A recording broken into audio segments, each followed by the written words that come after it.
deputado Tio Carlos, que preside este expediente final, senhor deputado Paulo Ramos, enfim, cidadãos que nos assistem pela TV Alerj, nos seguem pelas redes sociais, trabalhadores aqui da Alerj, que acompanham e trabalham também aqui nas nossas sessões plenárias. Senhor presidente, deputado Tio Carlos, dois aspectos eu quero aqui abordar nesta intervenção que faço no dia de hoje. Primeiro, apenas, e Vossa Excelência esteve presente, ainda que rapidamente, mas esteve presente, hoje de manhã fizemos uma sessão solene alusiva ao Dia Estadual e Nacional da Economia Solidária, uma iniciativa da Frente Parlamentar. Vossa Excelência participa da Frente Parlamentar em defesa da economia popular solidária no estado do Rio de Janeiro. E, além da sessão solene,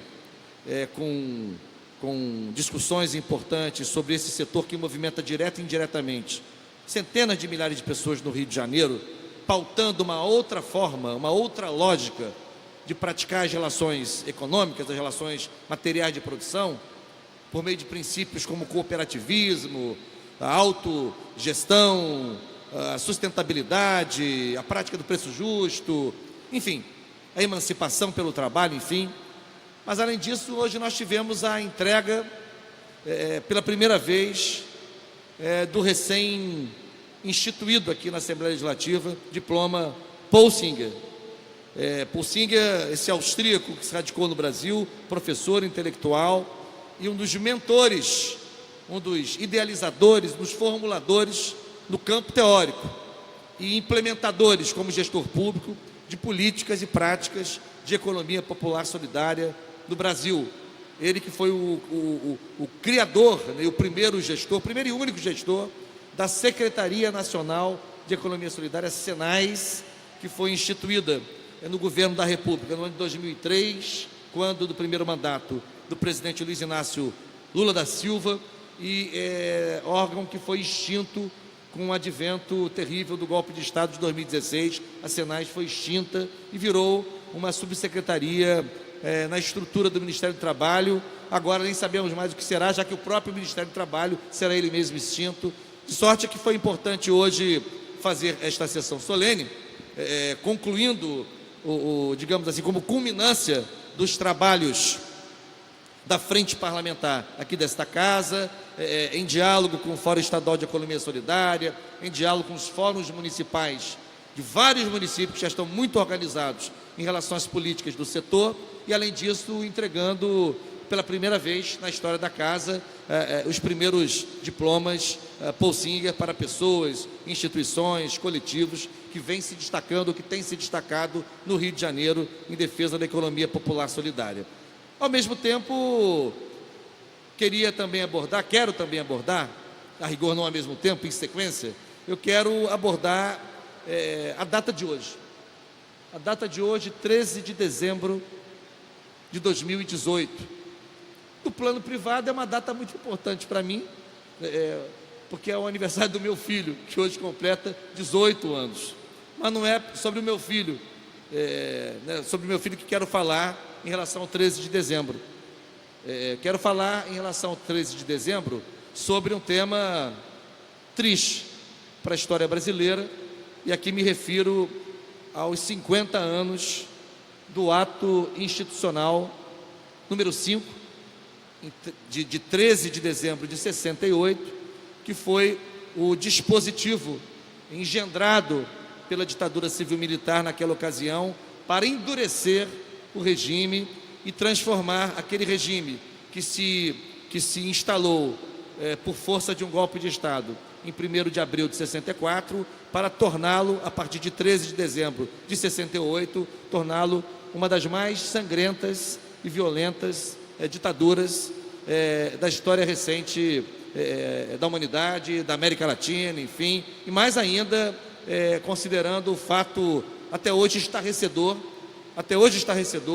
que outros países aqui na América Latina que viveram também a triste chaga de um sistema totalitário, autocrático, ditatorial, já conseguiram, digamos, expiar os seus pecados, por assim dizer, espantar os seus demônios, os arquivos foram abertos, né?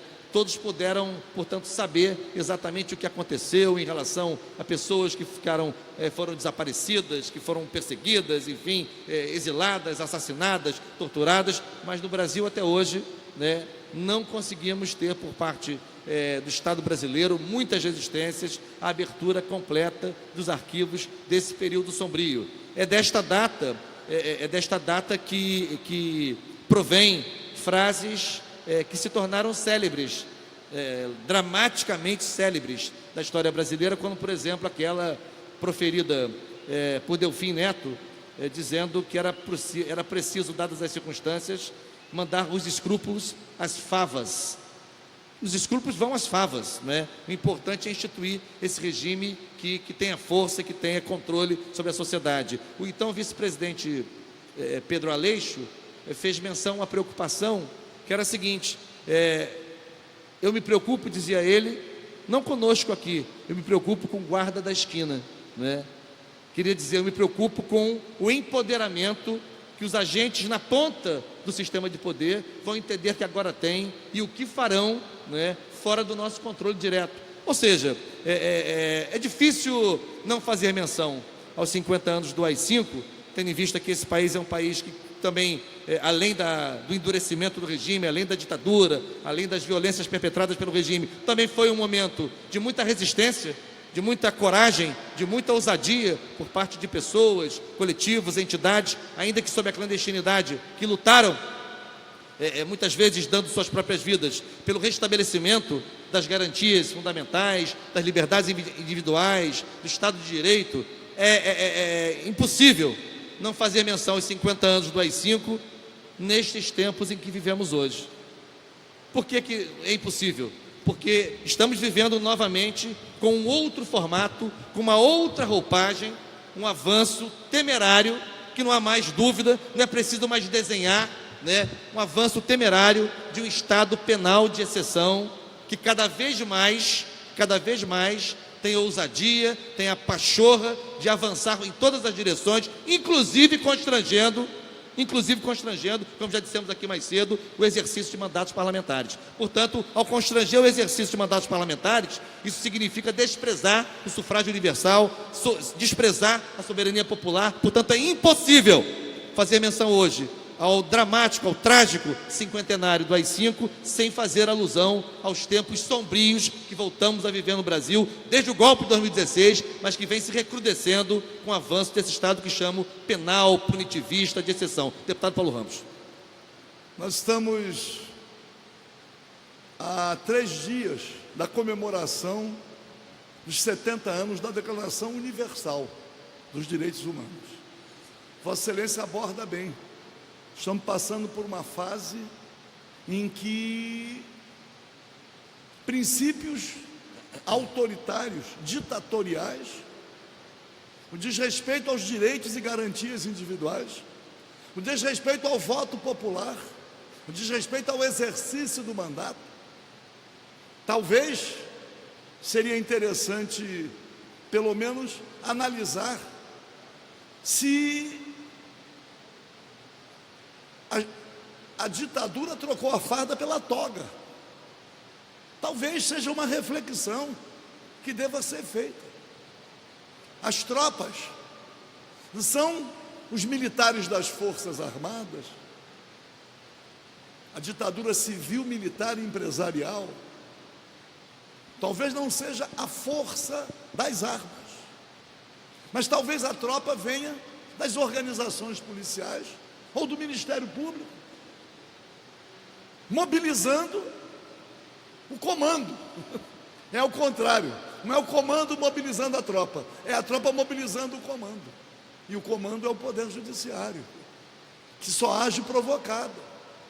Mas nós estamos constatando violências, as mais torpes, alcançando direitos e garantias individuais e alcançando também a honra das pessoas.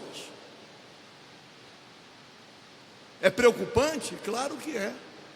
Princípios elementares, a presunção da inocência, o devido processo legal, o respeito à Constituição, não está presente nos nossos dias. Então, o ato institucional número 5, as favas com os escrúpulos, nós estamos vendo, sem verbalizar desta forma, nós estamos vendo muitos dentro desse processo torpe de investigação e de prisões arbitrárias, nós estamos vendo muitas figuras de alta responsabilidade, não só mandando os escrúpulos das favas, mas rasgando também a Constituição. Parabéns a Vossa Excelência. Obrigado, deputado Paulo Ramos.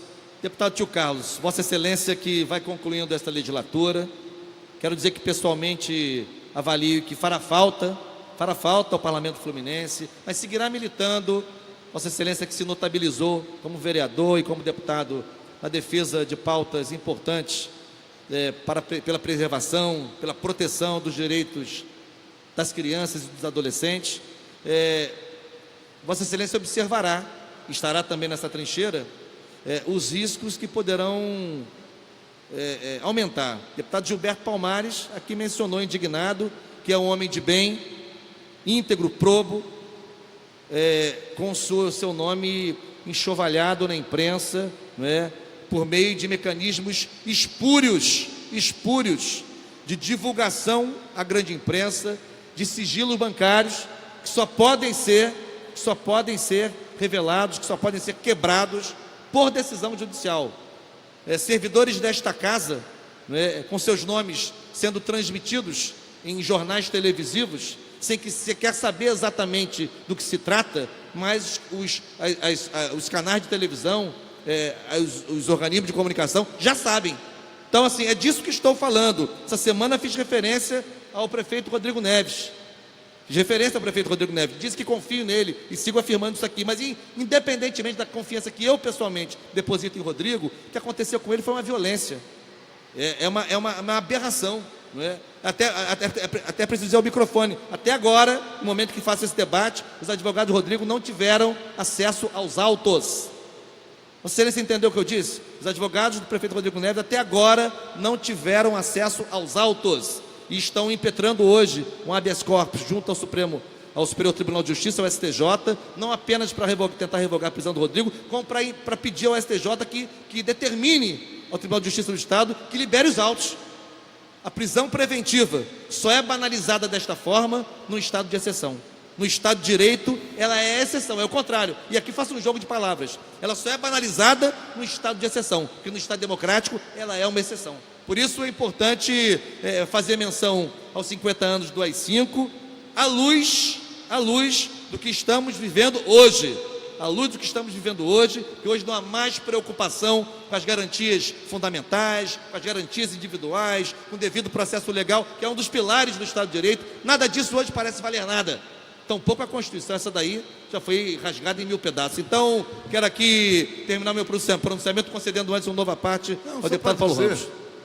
Que há 3 dias atrás, na defesa ou na comemoração dos 70 anos da Declaração Universal dos Direitos Humanos, os 30 artigos, quase todos reproduzidos na Constituição Cidadã de 5 de outubro de 88, vimos manifestações de figuras importantes, a começar pela Procuradora-Geral da República, defendendo os direitos humanos, defendendo a declaração, dando a impressão, naquele momento, que estava ela encurralando o futuro presidente da República, quando nós estamos vendo a instituição que ela dirige agredindo direitos fundamentais.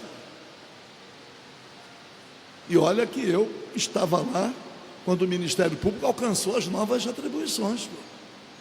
Então eu quero dizer que não basta fazer um discurso na defesa do Estado Democrático de Direito. Não adianta fazer um discurso na defesa dos direitos humanos. É preciso concretamente demonstrar compromisso, que a luta para restabelecer a democracia, pelo menos a democracia representativa, não a democracia social no nosso país. A luta foi muito grande e precisamos resistir. Parabéns a Vossa Excelência. Obrigado, deputado Paulo Ramos. Concluindo, o tio Carlos, termino dizendo o que disse na terça-feira. Acho importante que os órgãos de controle do Estado tenham autonomia, tenham independência para fazer o seu trabalho. Quando isso acontece, isso também é fator de aprimoramento da democracia, mas quando há exorbitância, quando há abuso, quando passam dos limites constitucionais, eles contribuem diretamente para esse estado de insegurança completa, para esse estado penal que estamos vivendo no Brasil novamente. Eu não vou me calar, eu não tenho medo. É importante fazer um debate aberto. Isso também faz parte do nosso esforço de restauração da ordem democrática. E aos 50 anos do AI-5, o que a gente não quer é ver o Brasil novamente nesta deriva reacionária, nessa deriva autoritária, e é preciso que a gente tenha coragem, o parlamento tenha coragem. Nós constituímos também um poder legítimo da República. Nós também constituímos um poder da República. A gente não pode se apequenar, a gente não pode se sentir encurralado, a gente não pode se acantonar. Uma coisa é a defesa de que todos estejam ao alcance da lei, que ninguém esteja isento, possa se considerar isento ou imune a investigações. Ninguém está. Uma outra coisa completamente diferente é nós silenciarmos, nos acovardarmos e acharmos que é normal o que está acontecendo no Brasil. Não queremos um novo AI-5, mesmo que ele não seja decretado. Mesmo que não seja decretado, mesmo que seja um AI-5 não declarado, não nos interessa. Não podemos mandar os escrúpulos às favas, nem os cidadãos comuns, nem os agentes públicos, nem os órgãos de Estado. Muito obrigado.